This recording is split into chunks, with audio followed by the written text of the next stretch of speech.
What if the deadliest lies in football history weren't spread by the media, but were an official strategy to cover up the truth? From the crumbling walls of Heysel and the fatal police decisions at Hillsborough to an era where every Saturday demanded a survival guide, these aren't just isolated tragedies. They are connected chapters in a story of negligence, institutional failure, and a decades-long fight for justice. This is the real story of how fans were failed, blamed, and why stadiums had to change forever. By the end of this video, you'll finally understand the tragic, unbreakable link between these three events and how they forged the modern game we know today. What if one of the darkest days in football history didn't have to happen? What if 39 people went to a football match and never came home because of a lie? For decades, the story has been simple: drunken English hooligans, a mindless charge, and a tragic accident. But that story is incomplete. It's a cover-up that protected the powerful, shifted blame onto the fans, and changed the face of football forever. New evidence, forgotten testimonies, and a 40-year fight for justice reveal a terrifying truth. The Heysel Stadium was a death trap waiting to happen, and those in charge knew it. This is not just a story about football violence. This is a story about organizational failure, institutional cowardice, and the unsolved mysteries that still haunt the beautiful game. Stick around, because what we uncovered in the original Belgian police reports changes everything you thought you knew about that night. The first question is the most obvious. Why here? Why choose a 55-year-old crumbling relic, a stadium that one Arsenal fan called a dump, to host the biggest game in European football? Both Liverpool and Juventus begged UEFA to move the final. Liverpool CEO Peter Robinson and Juventus president Gianpiero Boniperti made urgent calls, warning that Heysel was not fit for purpose. But UEFA refused. Their stadium inspection, it lasted just 30 minutes. 30 minutes to greenlight a venue for 60,000 people. The stadium was so dilapidated that fans without tickets were literally kicking holes in the cinder block outer wall to get in. This wasn't just a poor choice, it was a criminal negligence. But the stadium's condition was only part of the recipe for disaster. The decision about where to put the fans would prove to be the fatal mistake. Look at this layout. This is UEFA's plan. See this section? Zone Z. It was supposed to be neutral, a buffer zone of local Belgian fans between the passionate Juventus and Liverpool supporters. It was a good idea in theory, but in practice, it was a deadly deception.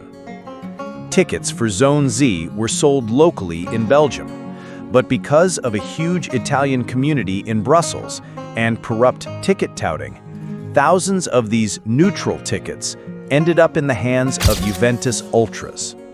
So instead of a neutral buffer, Zone Z became an extension of the Juventus end, placed right next to the most volatile section of Liverpool fans. Both clubs had warned UEFA this would happen. They were ignored. The divide between them? Just a flimsy chain-link fence and a few yards of no man's land. And how many police officers were stationed to guard this powder keg? 8. As the sun began to set in Brussels, the tension was palpable. And all it took was one spark to ignite the tragedy.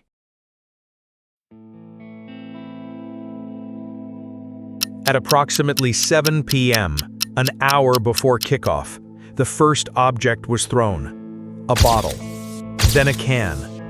Then, because the stadium was literally falling apart, fans picked up stones from the crumbling terraces beneath them and began to hurl them across the divide. Then flares were set off. And as one Liverpool fan who was there said, that seemed to spark a huge panic, a charge. A group of Liverpool hooligans surged forward. The flimsy fence gave way. The 8 police officers were utterly overwhelmed, and the charge began. Terrified for their lives, eyewitnesses report seeing knives and even pistols. Thousands of Juventus fans had nowhere to go. They couldn't go onto the pitch, police blocked them. They couldn't exit the gates, officials wouldn't open them. Their only escape was to flee backwards, towards a decaying retaining wall. The pressure became immense. Fathers were crushed against their sons.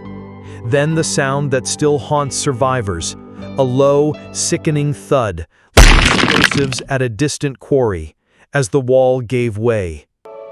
In the aftermath, as families searched for their loved ones, officials made another unthinkable decision, one that would add insult to fatal injury. Even as emergency workers tended to the dying and injured, a meeting was held. UEFA officials, Belgian police, and football associations decided the show must go on. Juventus players had explicitly requested the match be cancelled. They were ignored. The reason? They believed calling off the match would cause even more violence outside the stadium. So at 8:40 p.m., over an hour late, the players were forced to walk onto a pitch that felt like a graveyard. Liverpool captain Phil Neal later said, "In hindsight, it would have been a better decision to call off the game." Juventus won 1-0 with a Michel Platini penalty. The celebration was hollow, the trophy meaningless. Liverpool players only realized the full scale of the tragedy when their bus was surrounded by angry Juventus fans at their hotel. They had to be driven directly onto the airport tarmac to escape. They flew home in stunned silence, their reputation and their club forever tarnished. But before the dust had even settled, the blame game began. And the story that was about to be told to the world was a carefully constructed lie.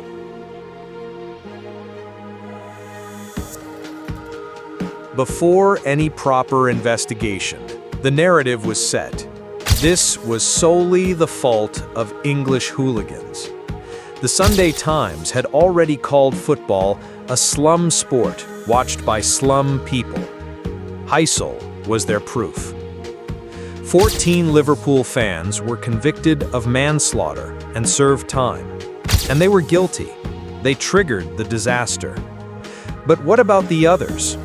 The Belgian police captain in charge of security, Johan Mahieu, who had never supervised a football match before. He received a mere 6-month suspended sentence. The man whose walkie-talkies had no batteries, whose policing plan was non-existent, effectively walked free. UEFA president Jacques Georges was threatened with imprisonment, but also received a conditional discharge. The institutions protected themselves. The cover-up was successful, but the consequences of this lie would ripple through time, directly causing another tragedy just 4 years later. In 1989, just 4 years after Heysel, 97 Liverpool fans were crushed to death at Hillsborough. The initial police and media response? To blame drunken, ticketless hooligans. Why?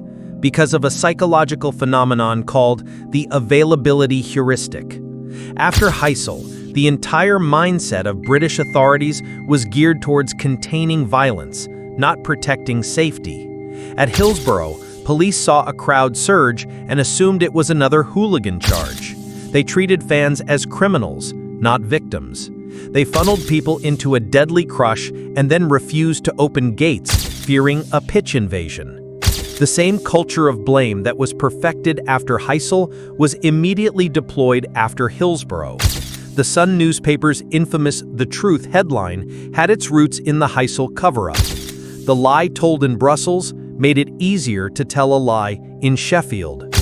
Heisel's legacy wasn't just a ban, it was a poisonous blueprint for blaming fans. But what did the ban actually do to English football? UEFA's ban was swift and brutal. All English clubs were exiled from Europe for 5 years, Liverpool for 6. Everton, arguably the best team in England at the time, was denied a chance at the European Cup. Their magnificent team broke up. The English game was pariah, skint, and stuck in the past. Crowds vanished. The game was toxic. But as historian Dr. John Williams notes, ironically, it was England that benefited most from Heysel in the long run. The ban forced a reckoning. The slum stadiums had to be rebuilt. The slum image had to be cleaned up. Turbocharged by the Taylor Report after Hillsborough, English football was completely rebuilt with all-seater, safe stadiums. This created the perfect sanitized product for television. And in 1992, the First Division clubs broke away to form the Premier League, a commercial entity designed to maximize TV money. That ban, born from tragedy, forced English football to modernize and ultimately created the global financial powerhouse we see today. The $6.7 billion TV deal, the most watched league in the world, it all traces its roots back to the ashes of Heysel. But while England learned its lesson, one country did not, and the failure to learn would create a lasting divide. For Italy, the response was different. While England underwent a revolution, Italy largely chose to forget. As author Francesco Chiaramani noted, a strange amnesia descended over Juventus. The Italian state and football federation showed little interest in pursuing justice for their own citizens. Most damningly, Italy failed to learn Heisel's lessons about stadium safety. While England built all-seater marvels, Italian football continued to struggle with violence and crumbling infrastructure for decades. The lessons that could have saved lives in Italy were ignored. Families of the victims felt abandoned. Antonio Conti, who lost his daughter, said, "The Italian state, the Italian Football Federation, and Juventus took little interest in the case. For years, the memorials were inadequate, the apologies slow in coming. The truth was buried for decades. But now, new memorials are forcing a reconciliation, and the symbolic meaning behind them will break your heart." For 20 years, there was silence between the clubs. Then, in 2005, they were drawn together in the Champions League. It forced a reckoning. At Anfield, Liverpool fans held up cards spelling amicizia, friendship. But not all Juventus fans were ready to forgive. Some turned their backs. For the 40th anniversary, Liverpool unveiled a new memorial. It features 2 scarves, one Liverpool red, one Juventus black and white, knotted together.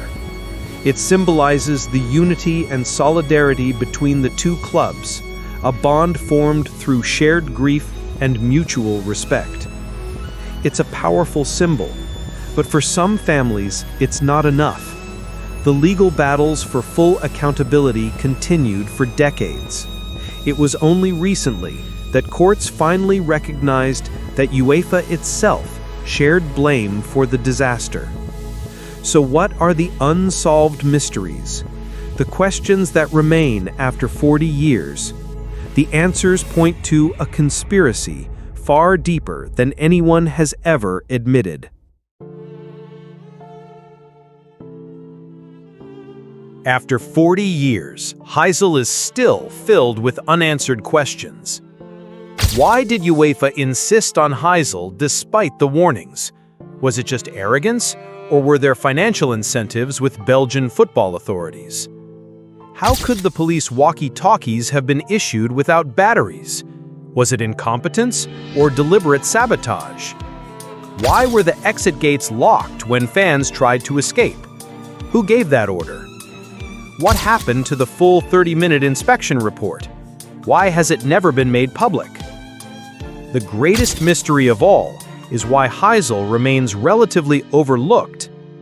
Liverpool's Anfield has a prominent Hillsborough memorial, but Heysel is commemorated by a small plaque. This disparity continues to hurt the families of Heysel victims. The 39 victims deserve more than memories. They deserve the full truth. Heysel wasn't just a tragedy, it was a preventable catastrophe. It was a systems failure, and until we fully acknowledge that, we risk forgetting the most important lesson of all. Those in power must always be held accountable for the safety of those who trust them. Remember their names. Remember the 39, because the pursuit of truth is the highest form of respect. Subscribe for more mysteries of the beautiful game. And remember, some secrets are only secrets until someone decides to tell the truth. April 15th, 1989. An FA Cup semi-final. A beautiful spring day. But within just 36 seconds, a single catastrophic decision would lead to Britain's deadliest sporting disaster. Then came something even worse, a coordinated campaign to blame the victims for their own deaths. This isn't just a story about a tragedy. It's a story about a 27-year fight for truth, a newspaper that printed lies, and a cover-up that reached the highest levels of British power. What really happened at Hillsborough? And why did it take nearly 3 decades for the world to learn the truth? But the disaster was only the beginning. What happened next would become one of the greatest injustices in British legal history. To understand Hillsborough, we must understand the era. The 1980s in Britain were a time of intense friction between football fans and the authorities. Hooliganism was a genuine problem, and the response was brutal. Many stadiums became like cages, with high steel fences penning fans in. The Hillsborough Stadium in Sheffield was chosen to host the FA Cup semi-final between Liverpool and Nottingham Forest. But this venue had a dangerous secret. Just 8 years earlier, in 1981, a serious crush occurred at the same Leppings Lane end, injuring 38 fans. The police knew, the stadium owners knew, the warning signs were there. The Leppings Lane stand was a death trap in waiting. A small number of turnstiles served a large number of fans. Beyond them, a narrow tunnel fed directly into fenced-in pens. Once you were in, there was no way out. Making the situation more perilous was a critical change in police command just weeks before the match. Chief Superintendent Brian Mole, an experienced officer familiar with the ground, was replaced by the newly promoted David Duckfield, who had never before commanded a match of this scale. The stage was set for catastrophe. As thousands of happy, expectant fans made their way to the match that day, no one could have imagined that the very measures supposedly designed to protect them were about to turn lethal.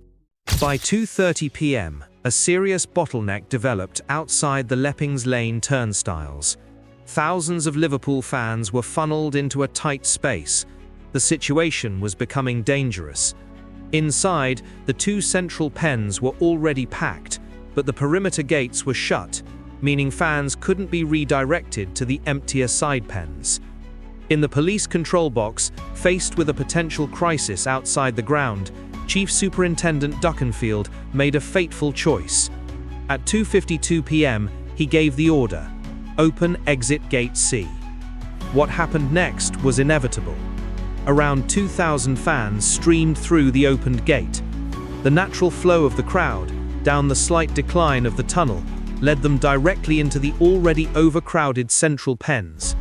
The result was a horrific, compressive force. People at the front were crushed against the unyielding steel fences. Those in the middle could not move, their lungs unable to expand. The air was squeezed from their bodies. On the pitch, the match kicked off, but on the terraces, a fight for life was underway. At 3:06 p.m., the game was abandoned.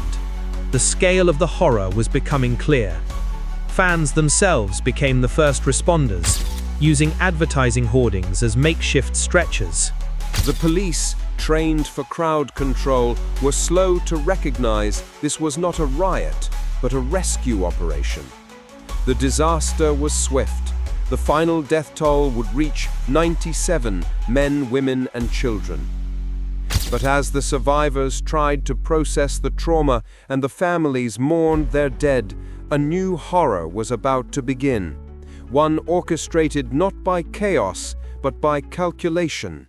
Just hours after the disaster, while families were still identifying their loved ones, a different operation was swinging into action. In a police canteen, senior officers were crafting a narrative. The word went out: blame the fans. A false story was concocted and fed to the press that Liverpool fans were drunk, violent, and ticketless, that they had forced Gate C open, that they had pickpocketed the dead and urinated on police officers. On Wednesday, April 19th, 4 days after the disaster, the Sun newspaper published its most infamous front page. Under the headline, "The Truth," it presented these police lies as fact. The editor, Kelvin Mackenzie, would later claim his only mistake was to believe a Tory MP, though he was later recorded saying privately, "All I did wrong was tell the truth." But the media betrayal was only part of the story. The official government inquest into the deaths, led by coroner Dr. Stefan Popper, delivered a devastating blow to the families. It ruled all deaths as accidental and controversially imposed a 3:15 p.m. cutoff time, meaning any evidence about the failed rescue efforts after that time was deemed irrelevant. The establishment had closed ranks.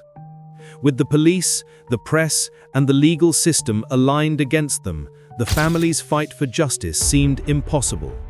But they had a weapon the authorities hadn't counted on: a love that would not die. For the families of the 97, the verdict of accidental death was an outrage. It began a war of attrition fought in meeting halls, in Parliament, and in the courts. They were ordinary people who became extraordinary campaigners. Their battle cry was simple: justice for the 97. They faced a wall of opposition. In 1997, Lord Justice Stuart Smith concluded there was no justification for a new inquiry. A private prosecution against Duckenfield and his deputy in 2000 collapsed. Hope was fading.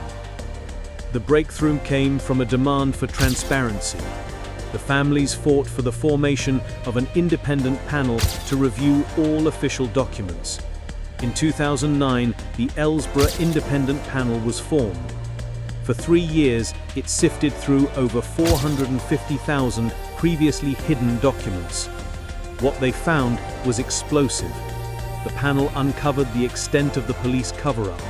Evidence had been altered, statements were doctored, and a systematic attempt was made to smear the fans and deflect blame from the police. The truth, meticulously buried for 23 years, was finally seeing the light of day. On September 12, 2012, the Prime Minister, David Cameron, stood in the House of Commons and issued a full government apology. He revealed the panel's findings. The fans were utterly blameless. The safety of the stadium was inadequate. The emergency response had failed, and the authorities had waged a concerted campaign to hide their failures. The accidental death verdicts were quashed. A new inquest was ordered. The lies had been exposed in Parliament, but the final legal battle was yet to come. The new inquest would become the longest case ever heard by a British jury. What would the verdict be?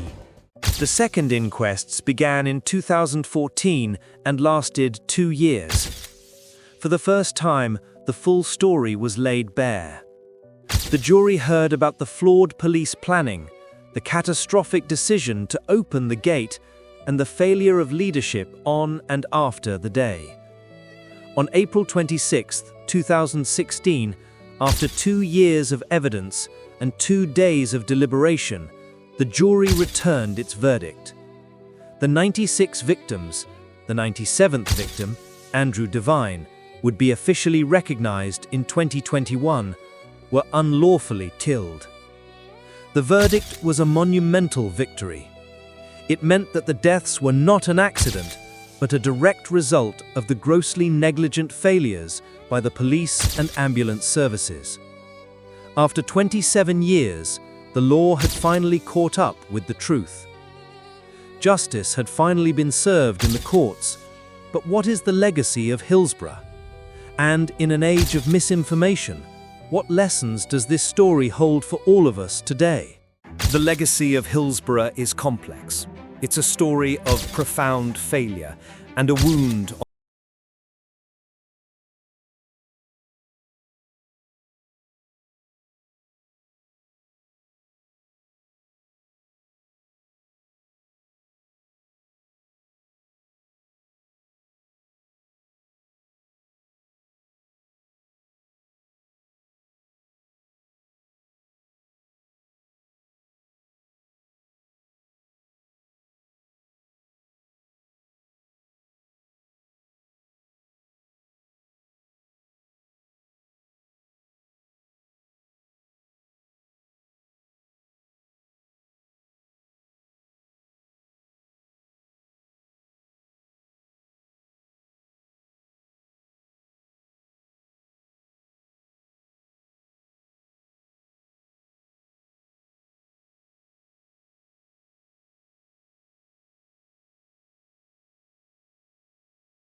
defeated. The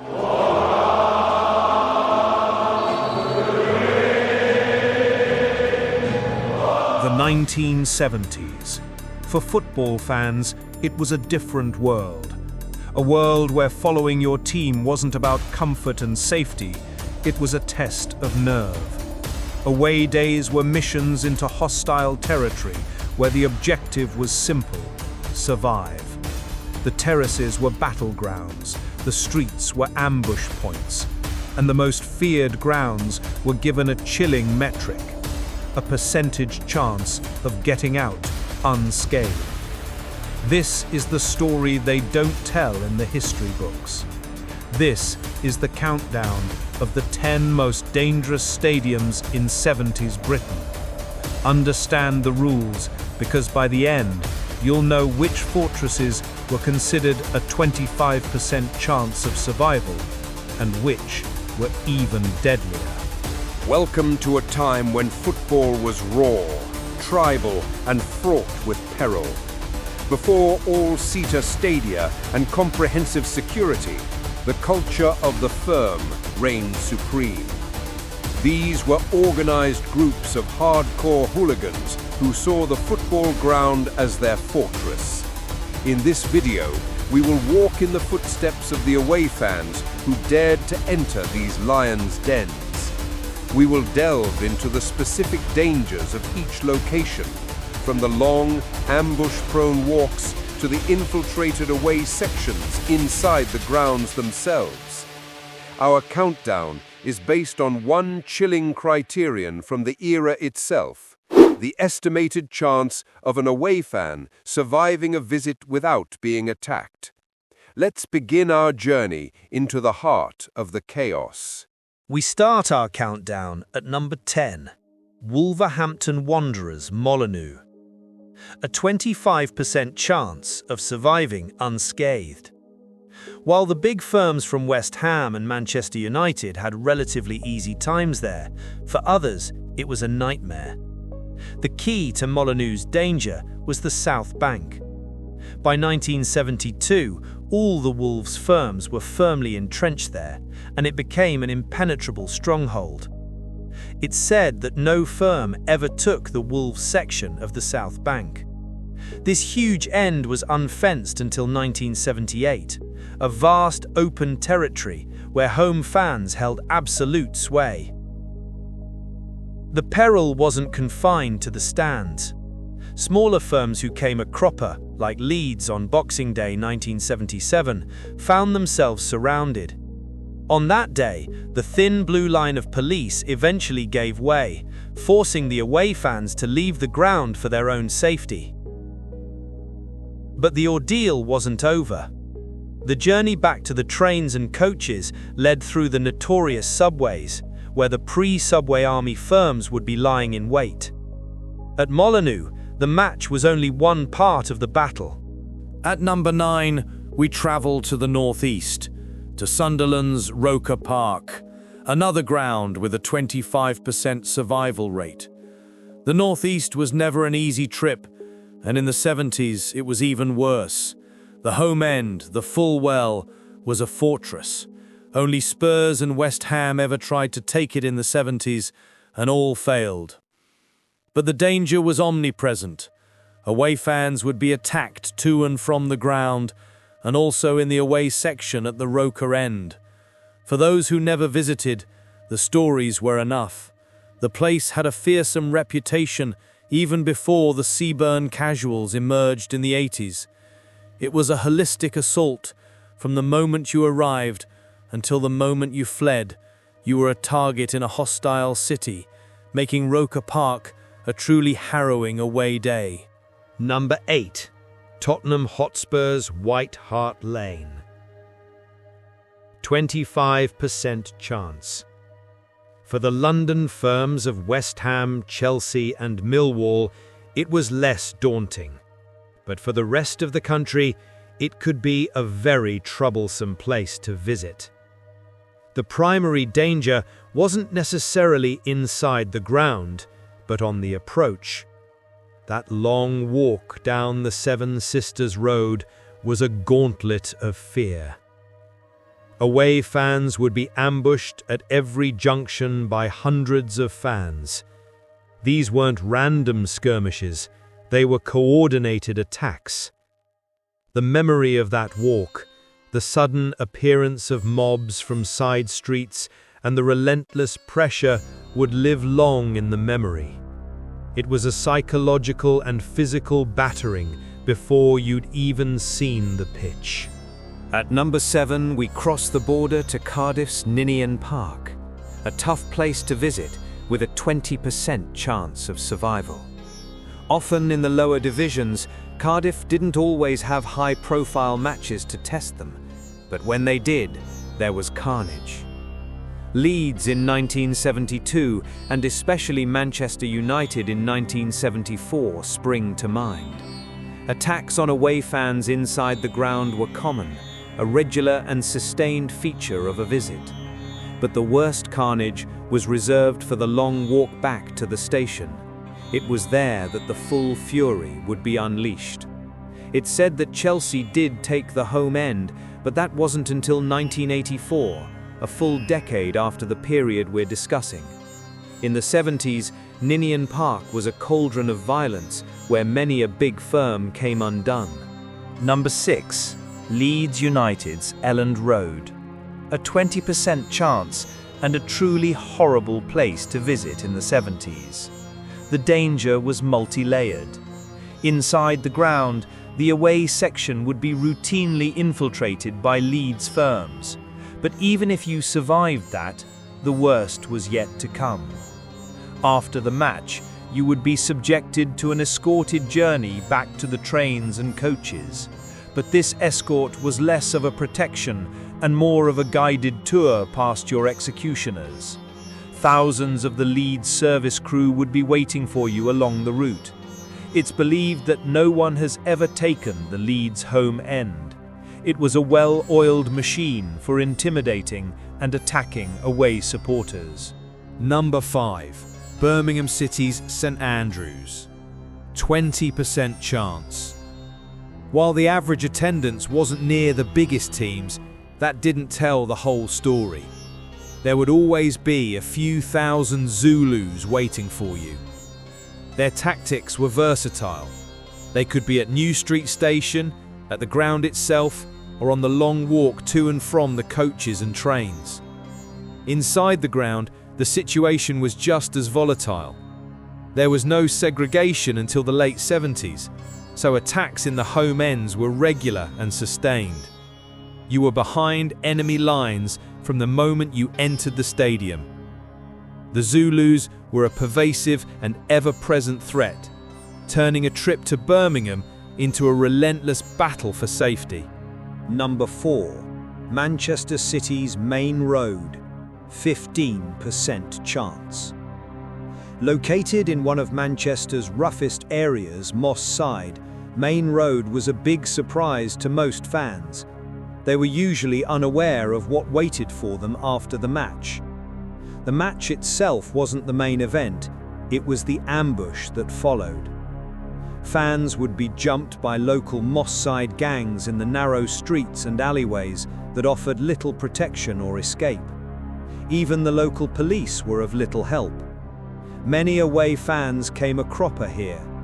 Unusually for the time, they even had a mixed race firm called the Cool Cats that you didn't want to cross. Main Road was a lesson in how the surrounding environment could be just as dangerous as the football ground itself. Number 3. Newcastle United's St James Park. 15% chance. Very few away fans visited Newcastle in the 70s. The distance was a factor, but so was the fearsome reputation of the Geordies, who weren't the lovable, friendly lot we know today. You were targeted on the long journey to and from the stations, and once at the ground, you would also get a visit from their hardcore in the away section. The violence could be extreme. They have even been known to throw petrol bombs at away fans, a tactic cited against West Ham in 1980. This wasn't just fists and boots, it was a level of aggression that pushed the boundaries of football violence, securing St James Park a spot high on our list. Number 2 might be a surprise to many.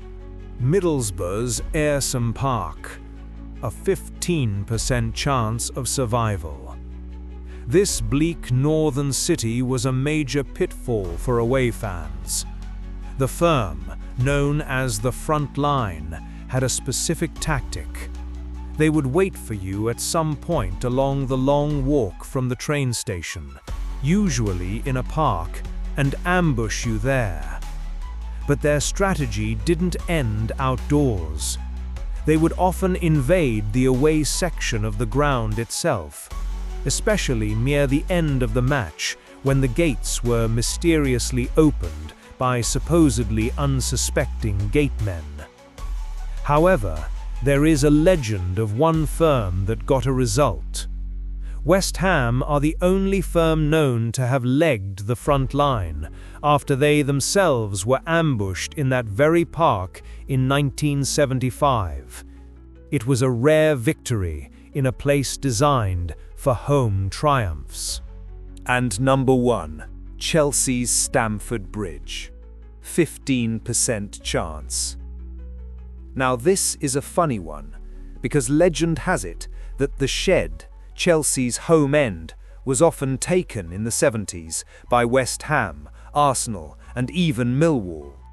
But for anyone else, the North Stand away section was a nightmare.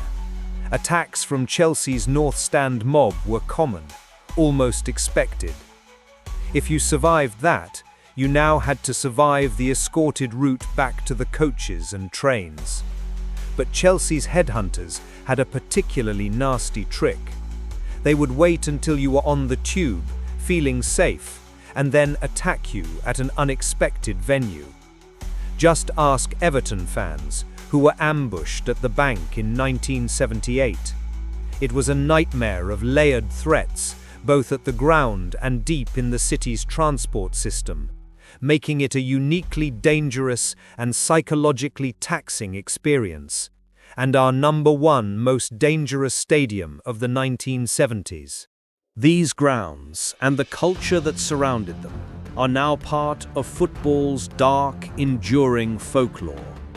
The era of the fenced-in terrace is gone, and the game has been transformed.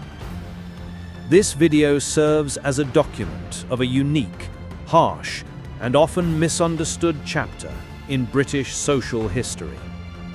It was an era of tribal loyalty, terrifying bravado, and landscapes that are now completely foreign to the modern fan.